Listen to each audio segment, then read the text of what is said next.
When it comes to choosing what gear your Restoration Shaman uses in Phase 5, there are basically 3 schools of healing that you can go down.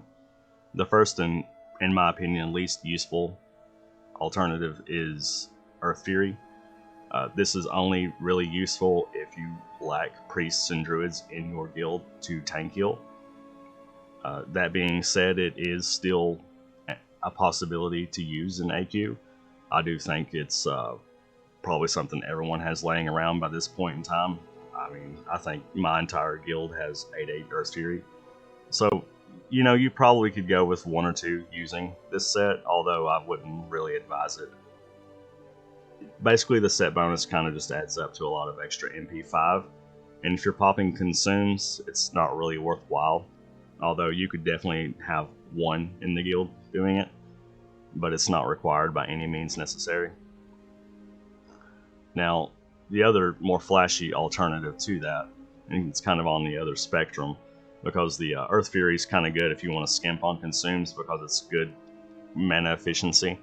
Tier 2.5 and Tier 2 3-piece basically makes you a chain healing monster. You can crank out a lot of chain heals, and on paper, the throughput with this set is way better than using the best offset healing pieces. That being said, that is just on paper. When you have to move around or use mana pots and then you run out, like if you run out of mana, which you will quickly with this set, a lot of the bonuses that you're gaining, they kind of just dissipate really quickly. You're giving up a lot of healing to use this, as opposed to just using the best generic pieces. The same with Earth Fury. You're giving up a lot of healing with both of these schools. Earth Fury being better for someone who doesn't want to spend a lot of money on mana pots and dark runes and so on. And the Tier 2.5 plus Tier 2 3-piece it's going to be best in the hands of a tryhard shaman, one that doesn't mind popping mana pots and dark runes on cooldown, because if you run out of mana with this, like, you're kind of worthless. And arguably, like I said, it's the best way to go with your shaman, but outfitting all of your guild's shaman with this will take quite a while, not to mention that other classes do want the tokens. So what I would recommend most shaman doing is just going with the Tier 2 3-piece, along with the best offset healing pieces. For your helmet with that set, you could go with the Don Rigoberto's Lost Hat. It's on par with the World Boss helmets. It's kind of down to taste, which ones you consider to be the best. Shoulders, you would want Wild Growth Spalders from MC. That's your best option for that. Chest, Robes of the Guardian Saint from AQ40. I know it sucks to still go from one turquoise chest piece to another turquoise dress, but hey, that's where we're at.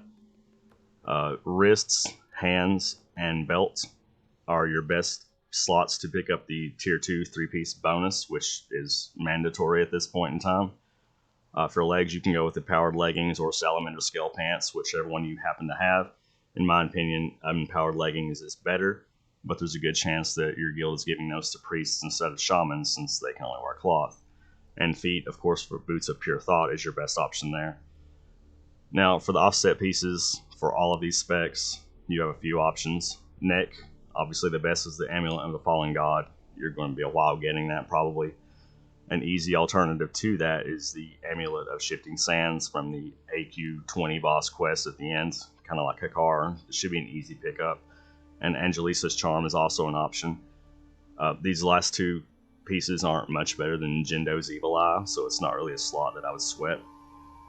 Cloak, same thing, basically with the neck. It's not really something to worry about. Surely you have a Hide of the Wild or Shroud of Pure Thoughts, kind of down to taste, which of those you prefer.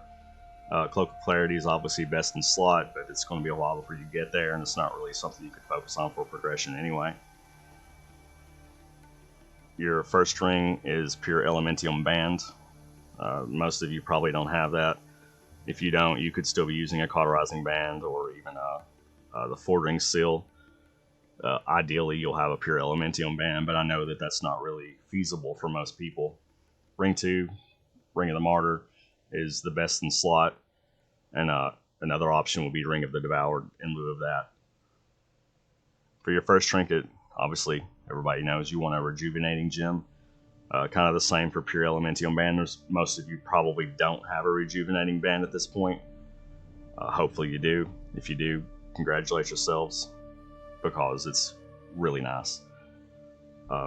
Trinket options, you'll probably want to grab all of these if you have the possibility to do so.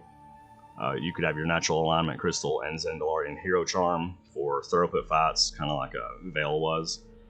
Utility trinkets for Shard of the Scale for your longer fights, and Scarab Brooch. You know, it's worth having, right?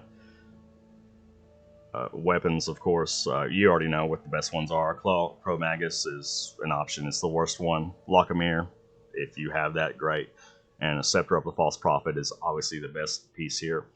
For your offhand, Sartura's Might is going to be a bit of an upgrade over Leave the Life Givers.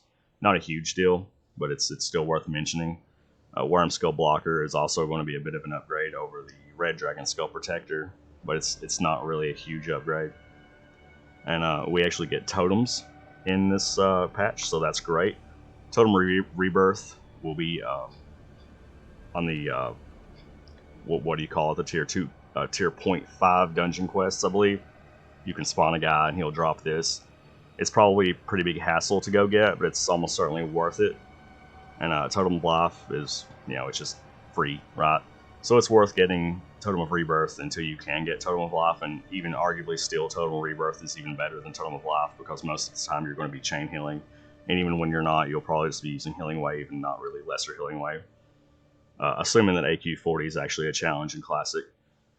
Anyways, my advice is, one Shaman could go with Earth Fury, even though it's probably not really necessary in your guild. Maybe 1 or 2 Shaman could go for Stormcaller's Diadem set. Your try-hard Shaman there, but most of you are going to be in the tier 2 3-piece plus best offset pieces. Anyways, don't forget your enchants, don't forget your consumes, and have a great time.